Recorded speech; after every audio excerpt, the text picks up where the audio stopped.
I can't tell you my name or where I actually work, but for the sake of what I have to relate to you, I will say that my name is Jim, and I will tell you that I work at a national park where the stone is a particularly sunny color. I know you usually deal in cryptid stories, but I've come across some things that are just as odd. There's a few kiddie playgrounds scattered throughout the whole park, and often enough, it's my job to patrol these in a regular circuit, just to make sure that bears and other predators are keeping their distance from children. The way I usually carry this out, I park my squad car and sit and watch for a few moments. Then I get out and take a stroll. If all's well, I roll onto the next playground. In the middle of one exceptionally boring day on a kiddie patrol, I was strolling during a busy hour where kids were out of the school, and parents were letting them all run wild, probably hoping they wouldn't take any of that energy home. I watched a little boy that reminded me very much of my own. A little girl with very white, rather pale skin and straight black hair ran over to him and asked him if he wanted to come meet her grandparents. They were sitting over on a park bench with their backs to us. I smiled at how easily children could make friends. Towards the end of the day, there was an announcement of an Amber Alert. A small boy had gone missing, and when a picture of the boy was officially released, my heart sank. It was the exact little boy I had seen on the playground with a pale little girl. There were gears turning in the back of my head all night, and I couldn't put my finger on what was bothering me. The next day, I was on patrol again, with orders to keep my eyes peeled for that little boy, just in case he turned back up. I kept my eyes peeled for him all day. He'd been hard to miss. He looked just like my kid.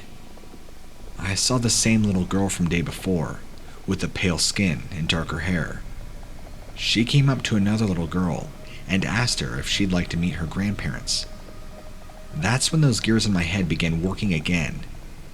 There were again 2 older folks sitting with their back to all the kids sitting on the park bench, further up the park trail. My eyes shifted over to the dark-haired girl and her new friend, who was agreeing to meet her grandma and grandpa. I made my move. I asked her if I could meet her grandma and grandpa too. She wasn't too happy to see me. She looked like I was ruining some of her fun. She took the other girl's hand and led her up the trail, keeping me in sight with a sidelong look. I followed from a distance. The 2 girls stood in front of the couple. The dark-haired girl was definitely not happy to see me. The other girl looked confused, even a little frightened. The dark-haired girl motioned for the other girl to go, and they both ran back to the playground. I strolled up to the older folks who didn't seem to notice me. I called out a greeting, so as to not startle them. I thought they might be hard of hearing because they didn't stir a bit. When I came around to stand in front of them, I could see the 2 of them were withered up, dead bodies, dry as dead leaves. Another Amber Alert went out that night. That time for the other little girl, the dark-haired one that led away from me. I don't know if anybody's going to believe this story or not, but there's only one way to find out. When you see the small town that I live in, you wonder why they even bother setting aside funds for patrols of the parks. I guess you just never know when trouble is going to come from the outside world into our little sacred quiet place. But something that happened recently has made me question whether trouble always comes from the outside.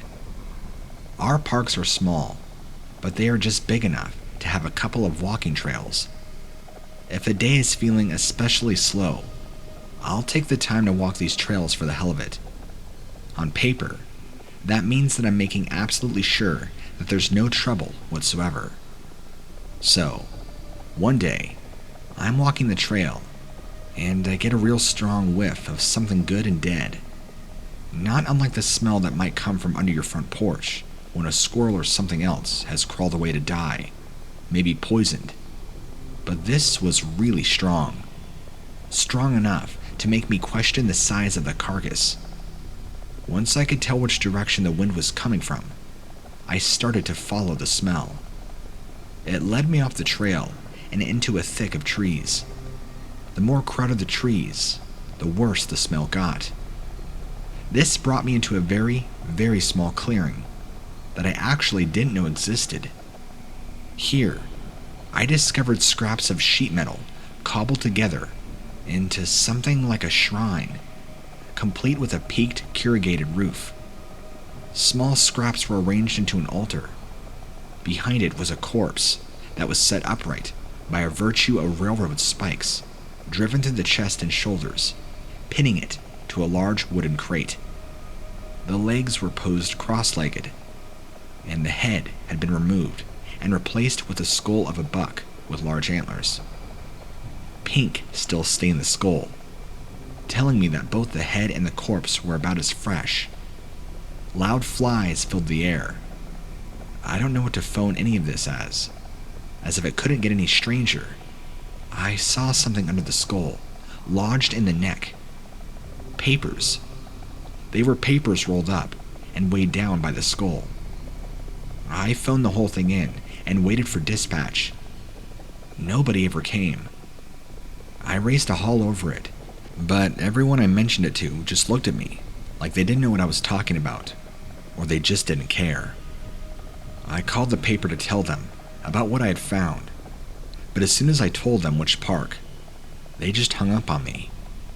Nobody around here is listening, and I don't know what to do about it. I don't think there's anything I can do. This experience, or encounter, whatever you want to call it, has cost me my job. For various reasons, I started to keep a bottle of whiskey on me when I was riding around the park in the patrol car. Things were not good at home, and they weren't good on the job either, so I turned to what I knew: alcoholism. It's gotten me through some pretty rough times in my past, so it's my crutch. I stopped the car when I rolled past somebody that was sleeping on a park bench.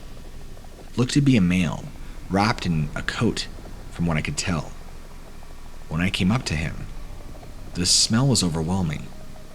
I tried to rouse him and tell him no sleeping, especially on the benches, but he turned his head to look at me with the cloudiest eyes I've ever seen. He swiftly took the bottle of whiskey from my hand, chugged it, tossed it, and ran.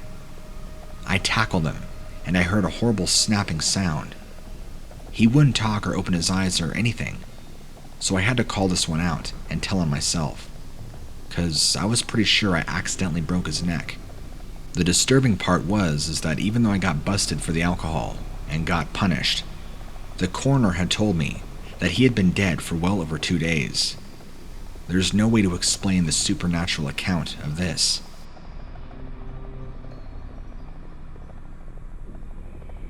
I'm the only on-duty park ranger for a nature preserve that's smaller than most city parks. I wear my title proudly, and I have wondered often, though, why they never hired more than one person. I'm the only person. The preserve is mostly prairie land with clumps of forest here and there. Between trees are oceans of tall grass. Weather permitting, I do most of my work from an abandoned lookout tower. Well, only abandoned because I'm really the only one there. One evening, as the last of the sun was sinking below the horizon, I was up in that tower, and I saw some sort of light in the grass down below. I wanted to write them off as fireflies, but the lights were too intense, and they weren't the right color. They were lit up too long to be fireflies, and they shimmered like fire, but they didn't stay lit up long enough for me to tell what they were. So, I took out a flashlight and descended the ladder to investigate. As soon as I cast the beam of my flashlight into a cluster of lights, I got the fright of my life when a sudden explosion of all sorts of crazy bestial sounds, snarls, barks, roars, all layered onto each other like there was a team of bears and dogs and wolves on leashes. The grass where I shone my light was boiling with movement, and strange lights swarmed there. I turned my light off, This didn't make anything happen for a few moments. Then the sound stopped, and several lights scattered in all directions, like a bad firework. It took me a while to come down from that tower that night. I still have no explanation for what any of those sounds could have been from.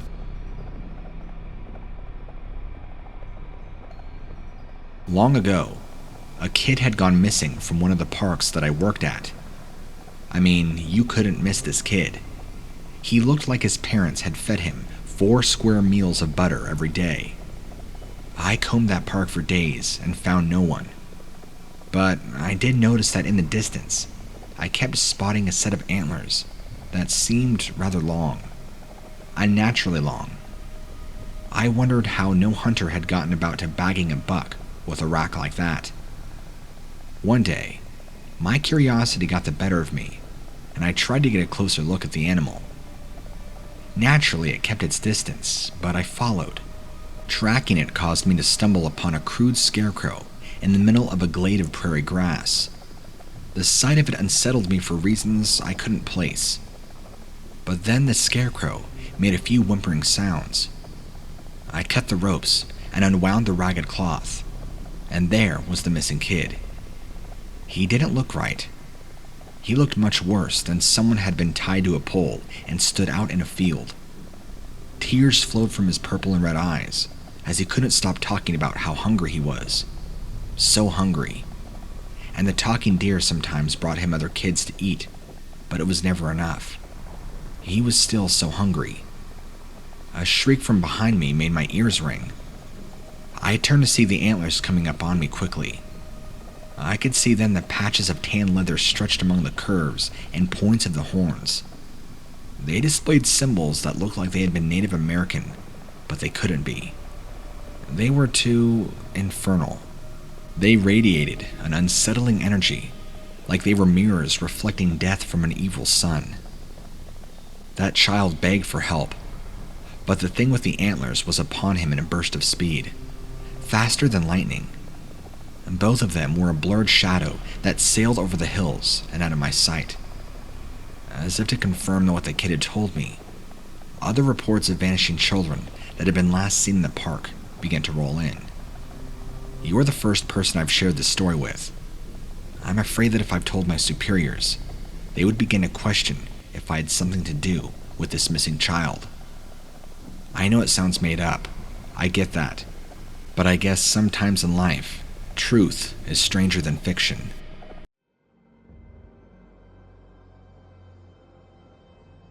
The backwoods of North Carolina are full of old, sleeping houses that ought to be torn down. They dream only awful things. I grew up in a very, very small farm town with a population below 150 or so people. I won't name drop the town for obvious reasons, and even if I did, you wouldn't find anything to write home about. There's a caution light and several abandoned buildings, a barely functional gas station that will grossly overcharge you, and that's about it. You go more than a half a mile in any direction, and you will officially be outside of city limits. Though there are dozens of people who live in these heavily wooded farmlands that call the town home, simply because it's the closest thing in the shouting distance, though that would be akin to saying that Mars was within shouting distance of Earth. I've had a few experiences in these woods that I can't fully explain. I can describe them, and I will, but I cannot offer any scientific explanation for them. I know that tales of wendigos and skinwalkers and other natural forest demon spooks are popular, but wendigos are a creature that belong to the tribal legends of tribes centered around the Great Lakes region of the northern United States, like Wisconsin, Michigan, and into the eastern coast of Canada.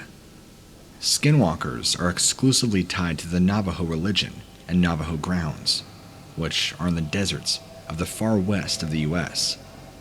Keep that in the back of your mind. I first began to notice the presence when I was around 12. Playing in the woods was really the only pastime I had available to me, outside of playing video games.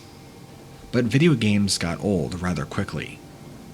I was an only child, and there weren't any other children in the area, so exploring the woods was good at first for the outlet of my imagination. Prior to my first experience, the spookiest thing in the woods around here would have been venomous snakes. Even then, snakes we have aren't likely to kill you unless you just seriously neglect the wound or have an allergic reaction.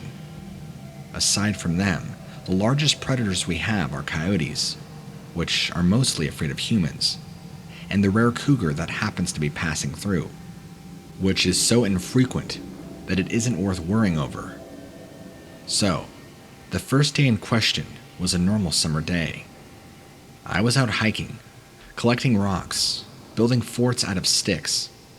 You know, the standard things a 12-year-old boy does. It was about sundown, and I wasn't quite ready to head home yet when I noticed something was off. During the summer in North Carolina, the woods are anything but quiet. You have a cacophony of sounds. Crickets, frogs, birds. There's a whole chorus of wildlife that all wants to be heard. You may even get the occasional coyote pack howling or a bobcat screaming.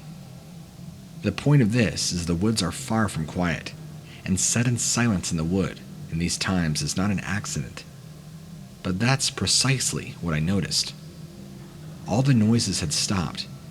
I could hear the wind between the mixture of old growth and pines, and I could hear the distant babbling of a creek.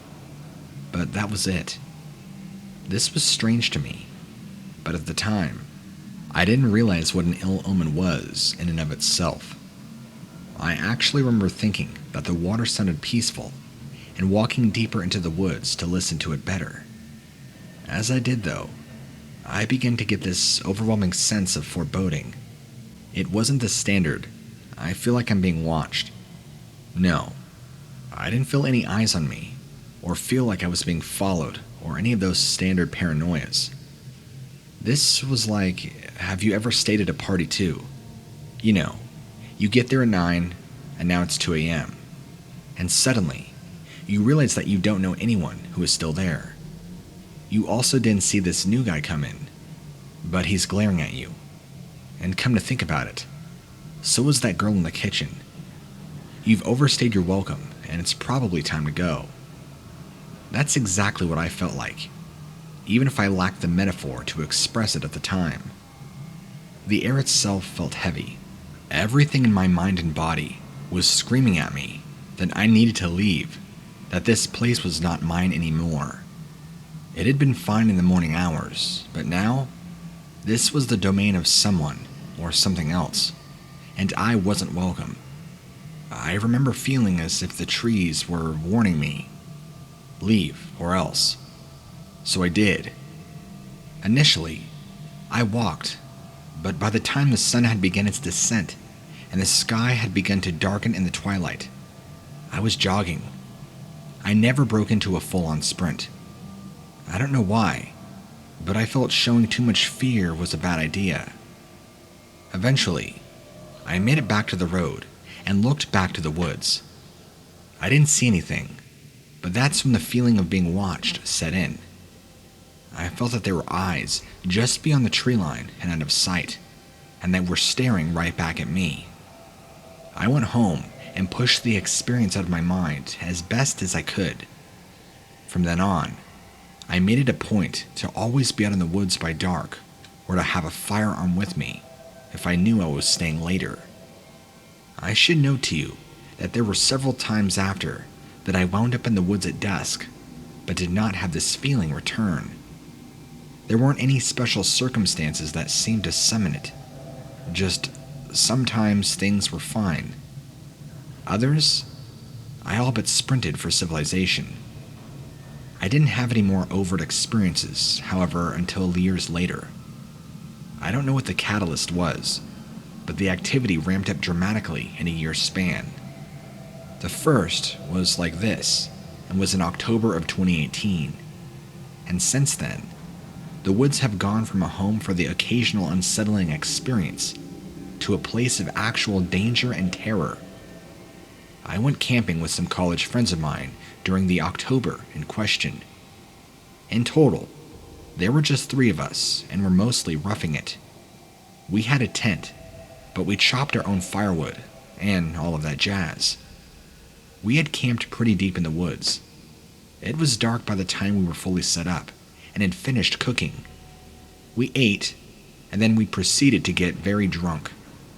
I don't know how much we actually drank, as we were just sipping out of a handle of vodka and passing it around the campfire, as we talked about everything from ghost stories to the more tangible fears in our lives, such as dating and the prospect of post-graduation.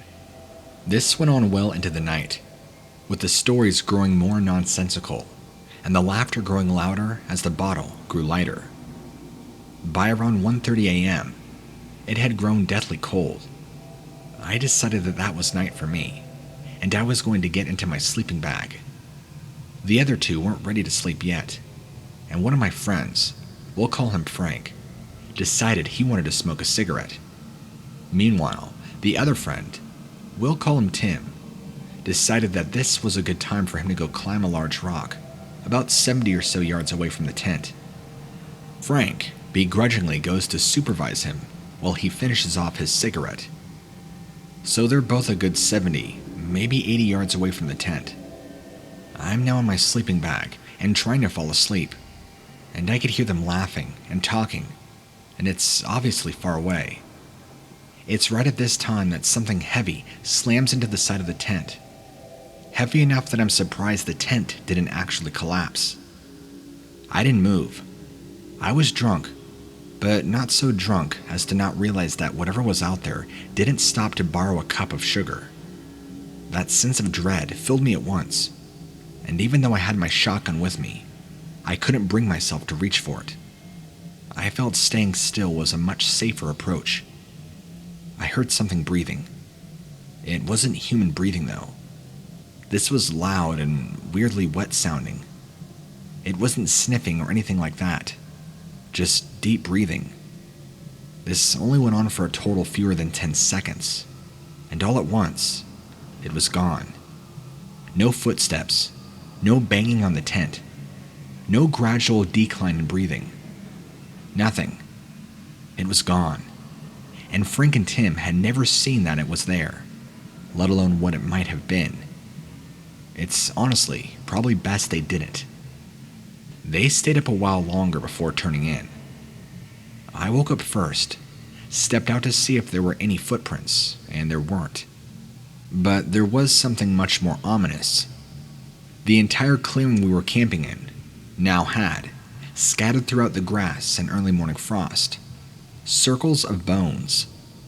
Not large bones, but crushed up and arranged bones of small creatures, like a rabbit or a small bird maybe. I would assume we were in a predator's hunting ground, save for the fact that bones were neatly arranged in circles, all of the same sizes and with equal spacing. I woke Tim and Frank up. We packed up and left immediately. This last experience is the most recent and the most intense. There was a meteor shower not too long ago, and I returned to the clearing where my friends and I went camping to observe it, as there is very little light pollution. It was stellar, and I loved every second of it. But I wasn't out there long where my dog, I brought him with me, he's good company, started acting strange. He had pinned his hair back while lying down, and was now staring very intently at the tree line. He wasn't barking or growling. In fact, he was silent and just watching. It was strange, but I assumed he'd caught wind of a deer or other prey animal, and he was on the hunt, though he was far too lazy to actually go and chase it. After a moment, a nearby coyote howled. I felt a wave of relief, as my dog's behavior was beginning to make me uneasy. He was just tense by the coyote, and it would pass. There was something wrong though. First, coyotes hunt in packs. It's extremely uncommon for a solo coyote to hunt and howl like this. And second, my dog had begun to whimper, now, and was shying back to the edge of the truck, as though he were afraid, and the coyote was drawing closer, it seemed. My brain began connecting a lot of the dots. The woods were silent. The feeling had returned. I was in the same spot as the last encounter. And then I registered the sounds of branches breaking. Coyotes aren't heavy enough to do that, I thought. And the second I did, as though whatever was out there had waited for me to realize it, the coyote stopped pretending to be one. Or at least I don't know. It stopped howling. It then erupted into the most horrible sound I have ever heard. The coyote was laughing. It wasn't a hyena sort of laugh, though. It was this garbled, mangled mess of sound that sounded like an animal trying and doing a piss-poor job to impersonate the cadence of a human laughter. And it was on this recording track, where every fourth laugh it seemed to loop. It was rapidly growing louder over the sound of breaking branches.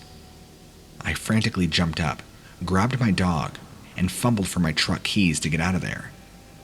As I tried to get my keys and get my door open, the laughing stopped, only for this guttural and deep scream to resound from the forest. I say deep to emphasize that it wasn't a bobcat or a fox. They have high-pitched sounds. This was very low. It had the same pitch as, say, a roar, but it was that same horribly botched nonsense that the laugh was in. Of course, the laughter resumed immediately, but as I got in my truck and turned the lights on, dead silence. In a moment of stupid bravado and curiosity, I turned my truck towards the tree line before I left to shine my headlights and see if I saw anything. Between the trees, I saw what seemed to be a man. He was of average height and wearing a white t-shirt, and I assume blue jeans, though I could not see a face or arms or anything of that nature. Just his silhouette and his clothes. In hindsight, I think he was only a silhouette, maybe. I blinked and he was gone. That's my story. I don't know what it is in the backwoods of North Carolina. I don't want to know. And it's probably best you don't try to find out. It doesn't seem too welcoming to strangers after all.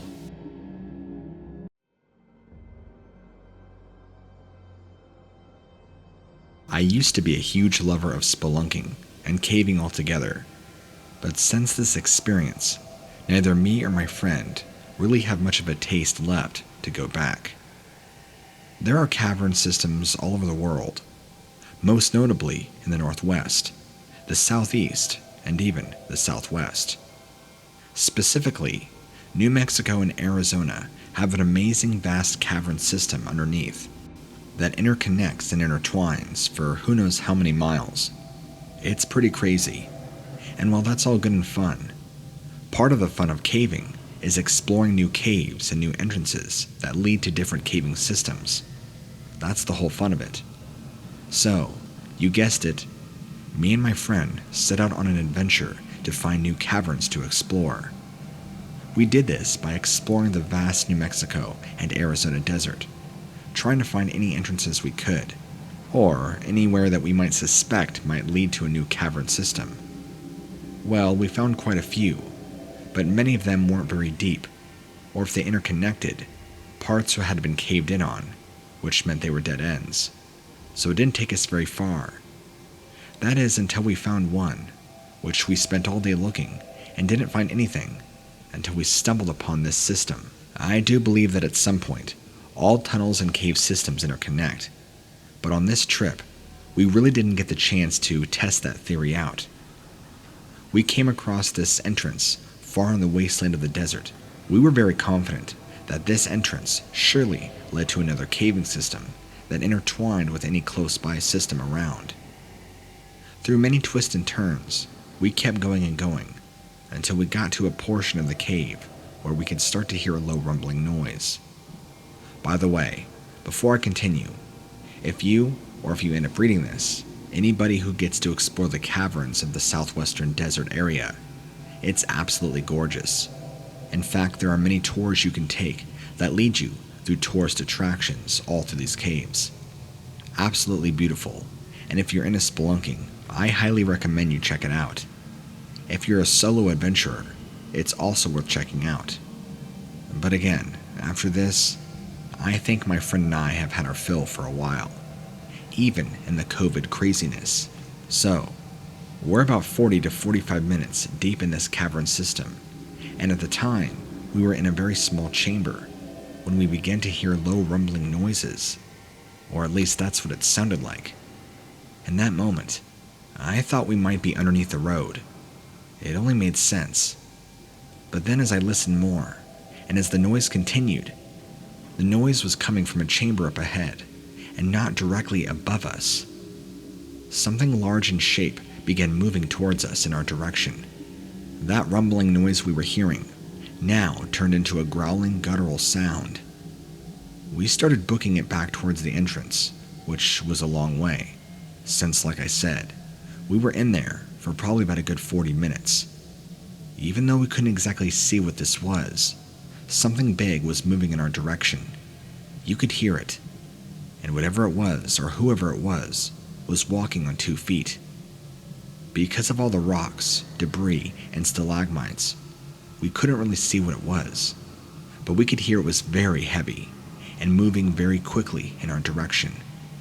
It must have heard us talking, or it must have heard us come through. Even though we had good lighting and good equipment, we couldn't really see it yet, until it came partially into view.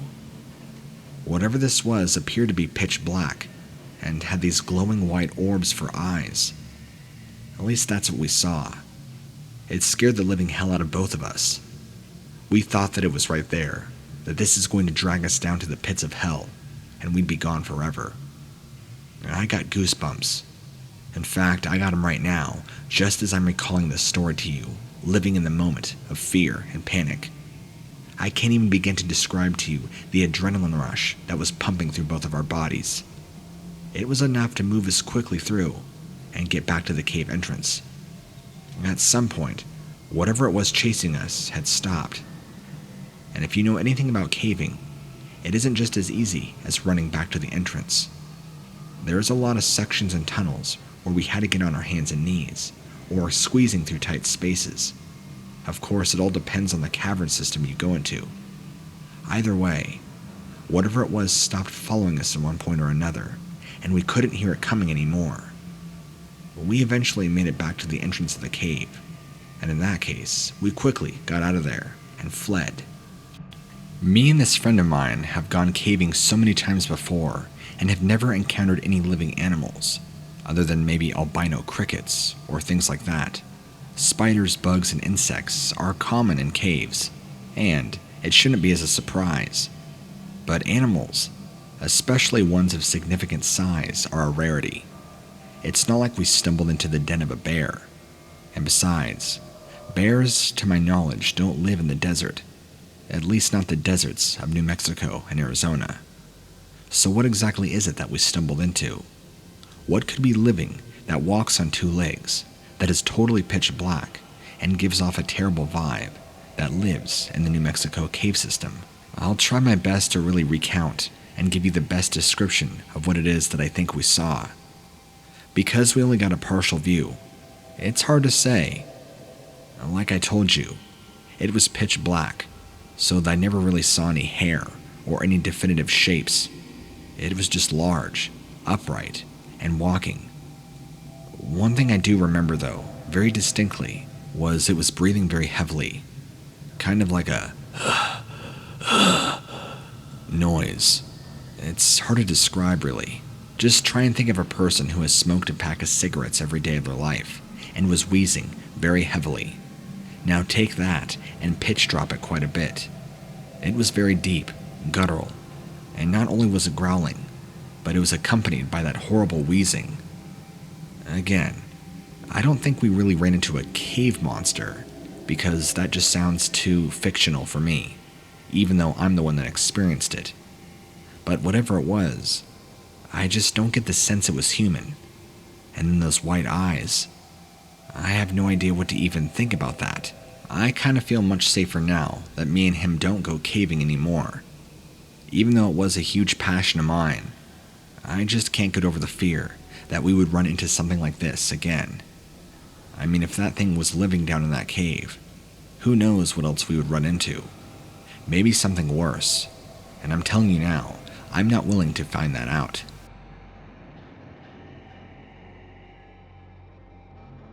This isn't my story, but actually my good friend's, and it is quite remarkable.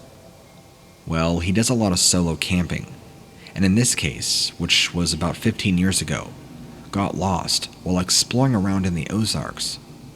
Well, he came across a cavern, or what he describes was a cavern, to seek shelter in and to hide from the elements, when he realized soon that he wasn't alone in the cavern.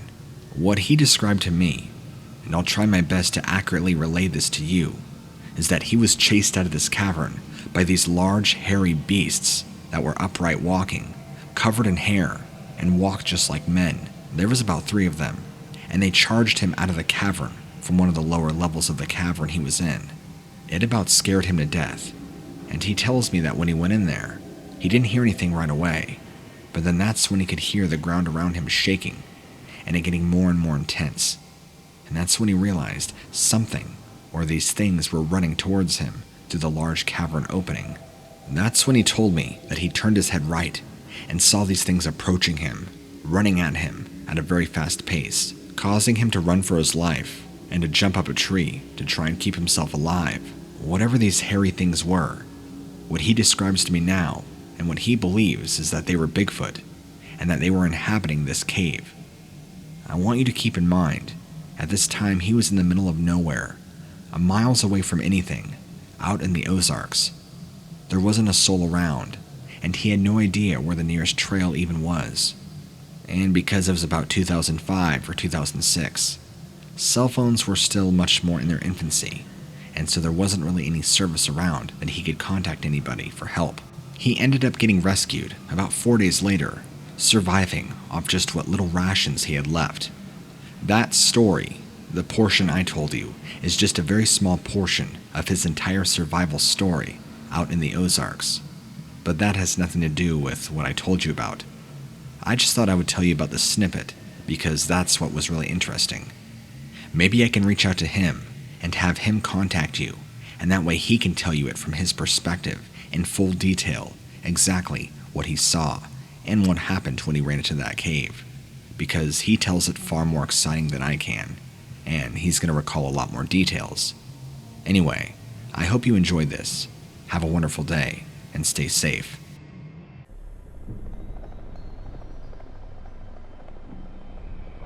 Dear What Lurks Beneath, I am writing in from Malmö, Sweden, about a disturbing experience that occurred during the fall of 2017. I am a Swedish woman, 52 years old, and I have a grown-up daughter. My daughter is 28 now, and her father died young, well over 20 years ago, leaving me a young widow. Although this information might seem unimportant, it has caused me to acquire a strong self-belief and no-nonsense attitude. I do not watch TV or read the news, but rather spend my time volunteering at stables, working with horses, or even doing freelance work as an interpreter. Life is good, but there has been something that has been on my mind for years, and is really weighing me down. I have always thought of myself as a gutsy lady, brave, unmoving, not disturbed by the usual female fears, spiders, bugs, etc. Instead, I will happily go for a walk at night alone, drive in the countryside alone, and even go on holiday alone. Solitude is central to my life, and I've grown accustomed to it. But lately, this solitude has become a prison, a breeding ground for my nightmares and feelings of terror and panic. I've now been frightened to leave the house. Instead, I peer at my village from behind my curtains. The road into Malmö is bustling with cars, but I can never go near the city. The panic is felt across every inch of my body. This level of panic and depression has been my existence for the last 3 years, and I should begin to tell you how it all began. It's not as if I was happy to begin with, but I have always been content with my lot. Every morning, for the last 20 years, I have taken a walk at our local woods at around 8 a.m. every morning. I had this morning ritual until the autumn of 2017. When my daughter was younger, I used to bring her, but the last 10 years or so, I have walked alone. The autumn of 2017 was particularly ravishing. I remember gazing at the plethora of yellows and oranges on the forest floor, and grabbing an armful of leaves and throwing them into the sky, watching them fall and dance around me. This was me at my happiest, at one with nature. The crunching of the leaves against my boots was also mesmeric, and I felt totally at peace and excited for the future. I can tell you, it was the 20th of October when I had a paranormal experience that confirmed my belief in other beings, sinister creatures. I was walking at a fast pace, and I had a light with me, as the pathway was dark. The sun was still coming up, and the sky was a medium blue hue. I have always loved how quiet it was on these mornings. It was always a perfect way to start the day. As I continued walking, I could hear a groaning sound from behind the trees to my left. I wasn't disturbed by this, but just assumed it was some kind of animal. As I continued walking, I also heard a whispering from the other side of the pathway. Loud whispers that sounded like men talking. I turned to my right and scanned in behind the trees, but I couldn't see anything. I always carried my peppermint spray, and I am trained in jiu-jitsu, so if any bad guys had any intentions, I was confident that I could take care of them. I was now fairly deep in the woods, and it was around 30 minutes back to the entrance, and 30 minutes to the exit. The sky was only getting brighter. I found it odd that I couldn't hear any birds singing. Usually, the forest was abuzz with all types of birdsong, and I would try and remember the rhythm and calls and research it after my walk in a book that I had at home. I loved interpreting the signs of nature too.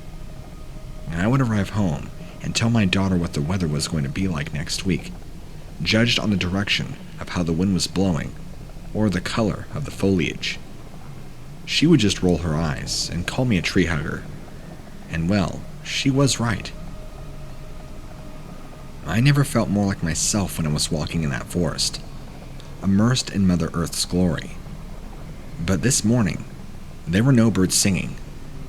The only sound was my feet against the wet leaves, and the swoosh of my rain jacket as I power walked deeper and deeper into the woods. I was going at a fast pace now, but all of a sudden, out of nowhere, my foot tripped, and I ended up face down on the wet forest floor. I also banged my head and rubbed it. My eyes felt a little off as I opened them, and I was dizzy. I really banged my head bad. My eyes were only seeing the floor, but with little white dots dancing around, as if I was under disco headlights. I had lived enough to know that this was a sign of a concussion. I scrambled my eggs down in my pockets and tried to retrieve my phone. Feeling it, I knew I had to ring the emergency services. There was no chance anyone else would be walking this early in the morning. The next thing I remember, I was feeling a bite at my leg. I screamed in agony and tried to kick whatever it was. Likely a fox, I thought. But no, it was something terrible. I was being carried from the pathway into the trees and foliage. I opened my eyes, but they were now only black. Something was clawing at my legs, too, causing me to wince in pain. I could also feel a pain in my lower stomach. It reminded me of the pains of childbirth. Had I been stabbed? The next thing that happened, I was thrown down in some kind of muddy puddle. I was too afraid to open my eyes, as I had no idea what had carried me in, and I knew I was in no fit state to fight back. As I opened my eyes, I realized I could see now. I scanned around, and my stomach seemed to fall into oblivion as I took in what I was seeing. Around me, there was a ring of tiny men with long noses, beards, pointy shoes, and even green hats. The men were around 2 to 3 feet tall and were watching me with an angry, solemn, indifferent expression. The only way I can describe them was that they were like goblin-like or elven-like, but to say that they were elves sounds too cuddly and cute. These creatures were hideous looking, absolutely diabolical.